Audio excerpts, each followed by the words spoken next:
Hello and welcome to another episode of today's GK. I am Pooja Divedi and in this segment we bring to you objective questions on a daily basis to help you crack prelims. So let's begin with the practice question of last segment.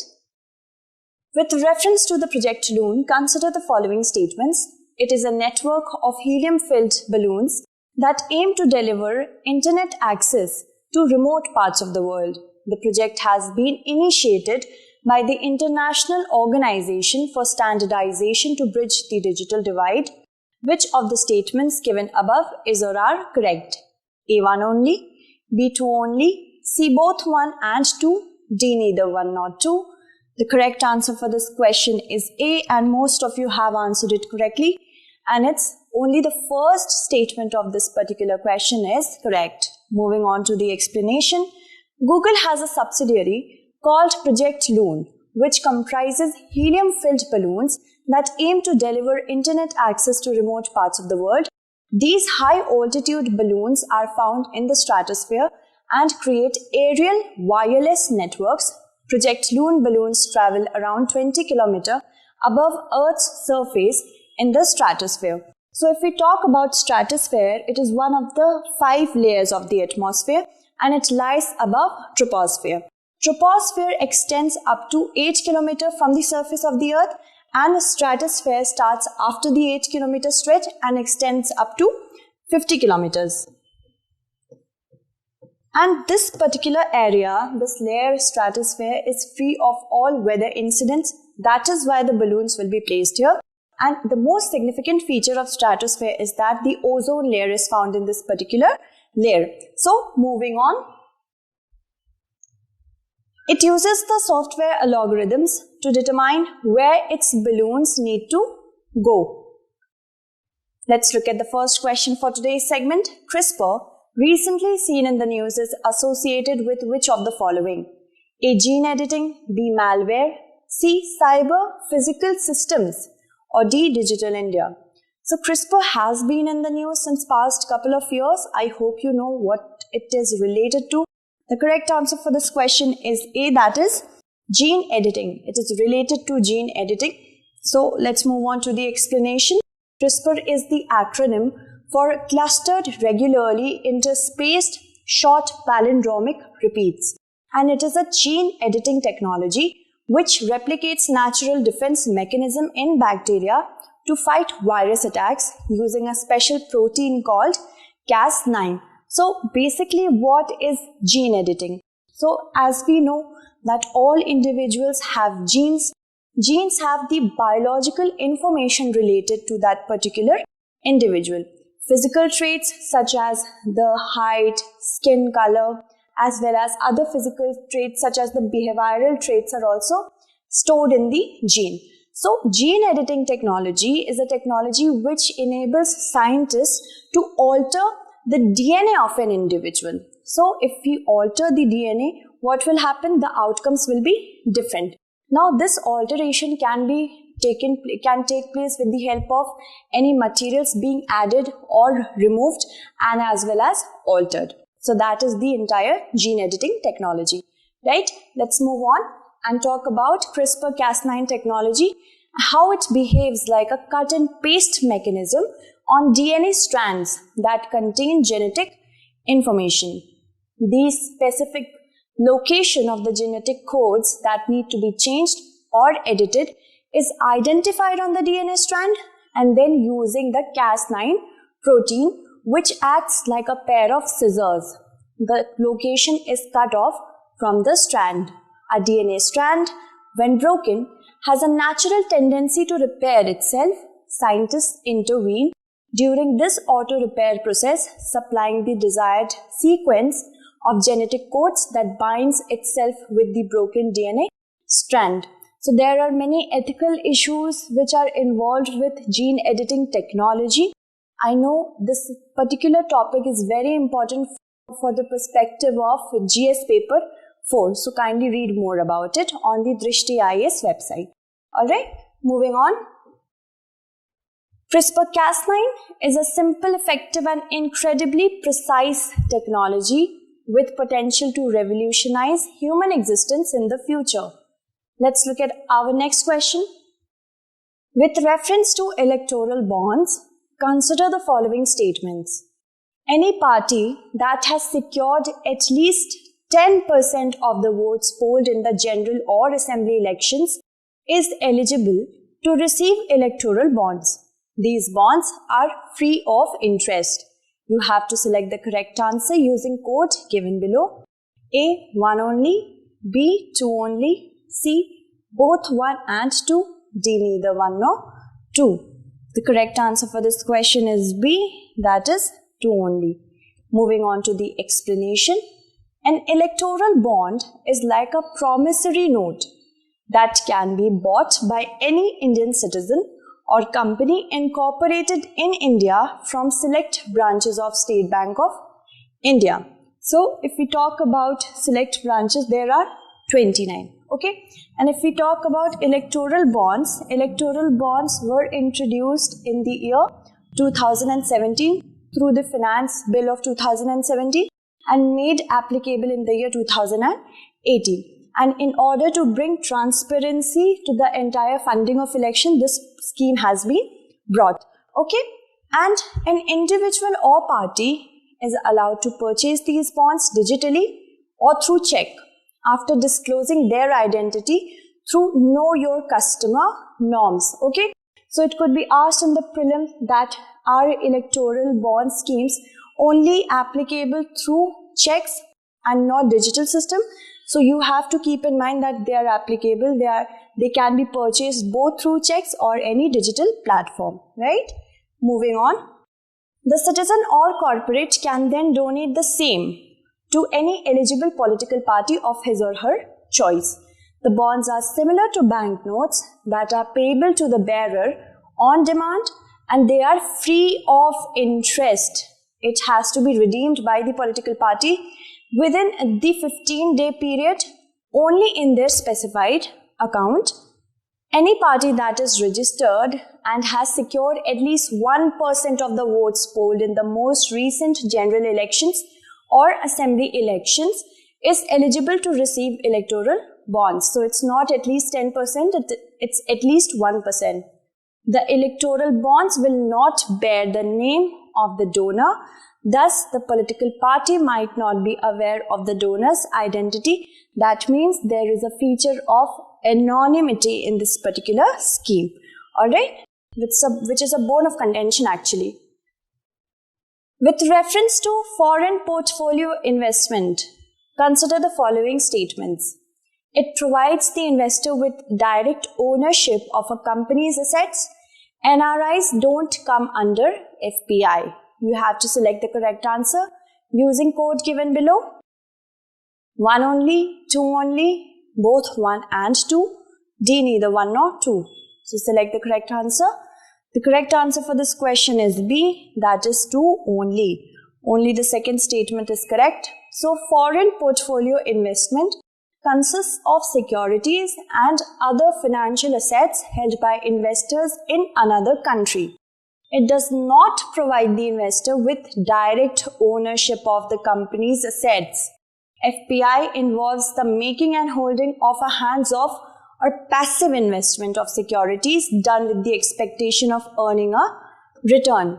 Investments can be in Indian securities, including shares, government bonds, corporate bonds, convertible securities, infrastructure securities, and NRIs don't come under foreign portfolio investment. It is included in the capital account in India. So if we compare FDIs, foreign direct investment, with foreign portfolio investment, FDIs are more permanent in nature. And FPIs are basically also called hot money. Why? It could be asked in the prelims. It is called hot money because at the first signs of trouble in the economy, FPIs are the first one to leave the country. Alright, moving on.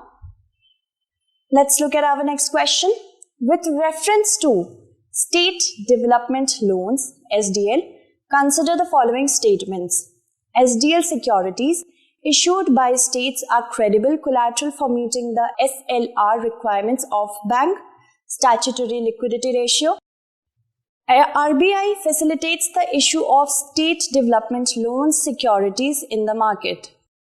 So, select the correct answer using code given below. A1 only, B2 only, C both 1 and 2, D neither 1 nor 2. The correct answer for this question is C, that is both 1 and 2. Both the statements are correct. Moving on to the explanation. State development loans are dated securities issued by states for meeting their market borrowing requirements.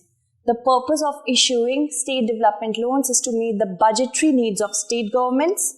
The SDL securities are issued by states are credible collateral for meeting the SLR requirements of banks as well as a collateral for availing liquidity under the RBI's liquidity adjustment facility, including the repo.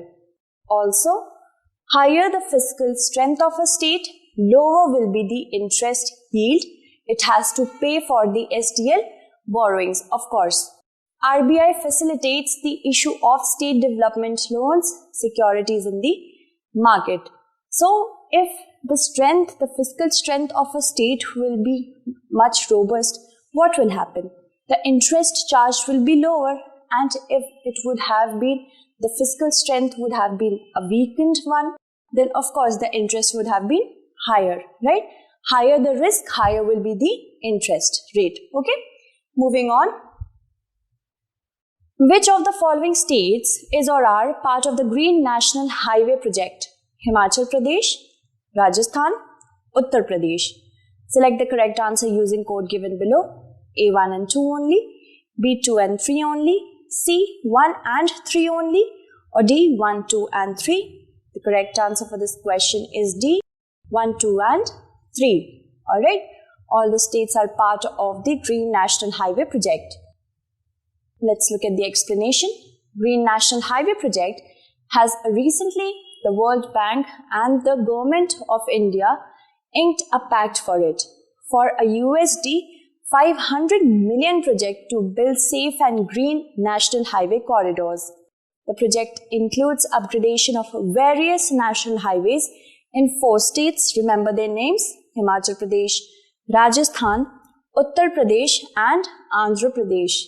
The aim of the green highways, plantation, transplantation, beautification and maintenance policy is to promote greening of the highway corridors with participation of the community. 1% of the total project cost of all highway projects will be kept aside for highway plantation and its maintenance. Now, if this comes into practice, this particular highway comes into being, the maintenance and constructions of these highways will be green in nature, and that will reduce the greenhouse gas emissions. And it will also enhance the capabilities of the Ministry of Highway, Road Transport and Highway to enhance their capabilities in order to mainstream greener and cleaner technologies. Alright, moving on. Which of the following regions has the largest number of leopards in India? Now, it did not ask you the states, it has asked you the regions. Central India and Eastern Ghats, Western Ghats, Shivalik and Gangetic Plains, and Northeast Hills. The correct answer for this question is A, that is Central India and Eastern Ghats. As per a recent report, Status of Leopards in India 2018, released by the Ministry of Environment, Forest and Climate Change, there has been a 60% increase in the population count of leopards in India from 2014 estimates. The 2014 estimates placed the population of leopards at nearly 8,000, which has increased to 12,852. So many of you get confused between cheetah and leopards. There is a difference in their patterns. On the first look, they may look the same, but leopards have rosette-like print on them. That means like a flower of rose. Like this. It looks like a flower. And if you talk about cheetah's prints, they are more oval in nature. Alright. So that's the basic difference amongst cheetahs and leopards. Right? Moving on. The largest number of leopards have been estimated in Madhya Pradesh. That is 3,421. Leopards after that are most found in Karnataka, 1,783, and then comes Maharashtra. If we talk about their region-wide distribution, Central India and Eastern Ghats have the highest number of leopards at 8,071. Western Ghats have 3,387 leopards, and Shivalik and Gangetic Plains have 1,253 leopards, and their IUCN, International Union for Conservation of Nature, they are listed here as vulnerable species. Alright, moving on. Northeast hills have 141 leopards. While the estimated number of leopards has increased, the report alerts that the leopard habitat area has been shrinking alarmingly over the past 1,000 to 125 years. So, whereas increase in the number of tigers and leopards, these are predatory in nature, the numbers have been increasing. So, it shows that we have a very robust and vibrant diversity. But at the same time, population is increasing, and because of that, areas for residence, areas for more agricultural produce is increasing, and that is why it is causing a loss in their habitat. So we need to be very careful about that as well. Alright, moving on. Let's look at our next question. With reference to Biodiversity Management Committees, BMC, consider the following statements. They are created under the Biological Diversity Act of 2002. It shall consist of a chairperson and not more than 6 persons nominated by the state government. The main function of the BMC is to prepare People's Biodiversity Register in consultation with the local people. So, let's look at the options. Which of the following statements given above is or are correct? A 1 and 2 only, B 1 and 3 only, C 2 and 3 only, or D all of the above? The correct answer for this question is B, that is 1 and 3 only, the first and the third. Both the statements are correct. Moving on to the explanation. The National Green Tribunal has extended the time limit for the constitution of biodiversity management committees and preparation of people's biodiversity registers on account of COVID-19 pandemic. Biodiversity management committees, if we talk about them, as per the Biological Diversity Act of 2002, BMCs are created for promoting conservation, sustainable use, and documentation of biological diversity by local bodies across the country. If we talk about its composition, it shall consist of a chairperson and not more than 6 persons nominated by the local body, of whom not less than 1/3 should be women and not less than 18% should belong to the scheduled caste and scheduled tribes. The main function of the BMC is to prepare People's Biodiversity Register in consultation with the local people. People's Biodiversity Registers, if we talk about, the registers entails a complete documentation of biodiversity in the area plants, food sources, wildlife, medicinal sources, etc. Let's look at the next question. A local term, Chillai Kalan, recently seen in the news, is related to which of the following regions? Himachal Pradesh, Uttarakhand, Sikkim, or Jammu and Kashmir? The correct answer for this question is D, Jammu and Kashmir. Moving on to the explanation. The 40-day intense winter period, Chillai Kalan, started in Kashmir Valley on 21st December with sub-zero night temperatures across the region, and it will continue till January 31st. Chillai Kalan is followed by Chillai Khurd and Chillai Basha. Chillai Khurd is small cold, and it is a 20-day long period which starts from January 31st to February 19th. And Chillai Basha, that is baby cold, a 10-day long period which occurs between February 20 and March 2nd. So, as per the Persian culture, this day, 21st of December, has the longest night of the year, and it is also known as Shab-e-Yalda. I will write it down for you.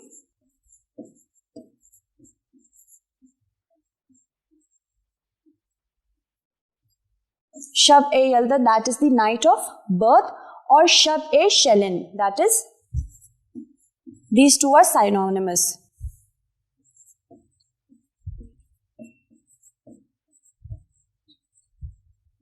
And this particular period, the harshest period of the year for Jammu and Kashmir, harshest in the sense in the terms of season, winter. This witnesses partially frozen tap water. Dal Lake also gets frozen, and Gulmarg, it attracts a lot of skiers because it receives heavy snowfall in this particular period. So that's very beautiful. And netizens have also named this particular festive season as Fairan Day. Fairan. Because of the long gowns that are worn by the people of Kashmir, the woolen long gowns. It is known as Fairan, right? Moving on. Consider the following statements about District Mineral Foundation. It is created under the Mine and Minerals Development Regulation Act of 2015.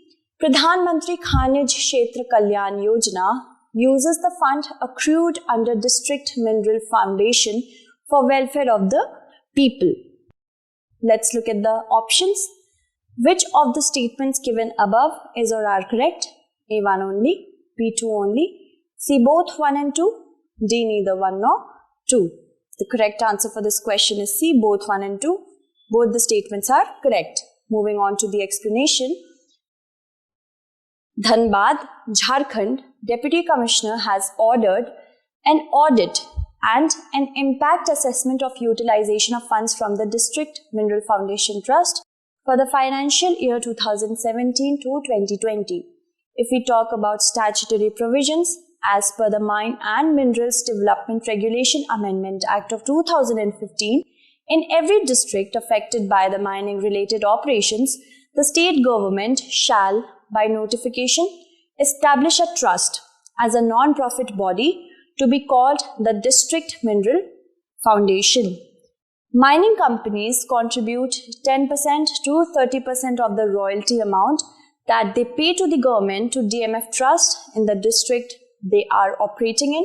The idea behind the contribution is that the local mining affected communities, mostly tribal and among the poorest in the country, also have the right to benefit from natural resources extracted from where they live. So mining affects the local population a lot, and it affects their health in the terms of they get respiratory disease because of mining operations, be it surface mining or deep mining. So that is the reason why this fund was created, that whatever the mining operations are going there, the people of that particular place should have at least a right to proper life, right?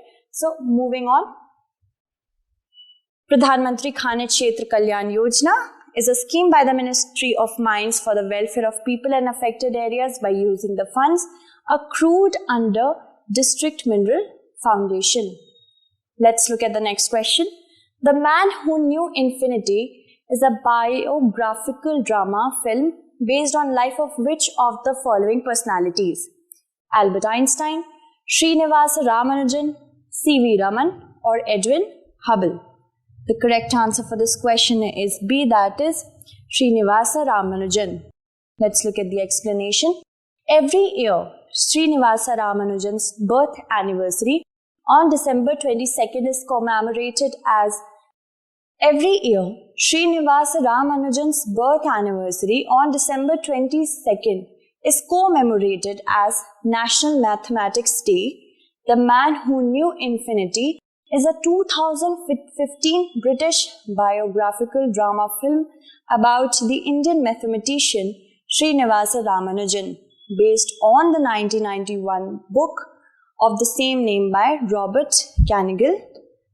About Srinivasa Ramanujan, he was born on 22nd December 1887 in Erode, Tamil Nadu, and died on 26th April 1920 in Kumbakonam, Tamil Nadu, India. In 1903, he secured a scholarship to the University of Madras, but lost it the following year because he neglected all other subjects in pursuit of mathematics.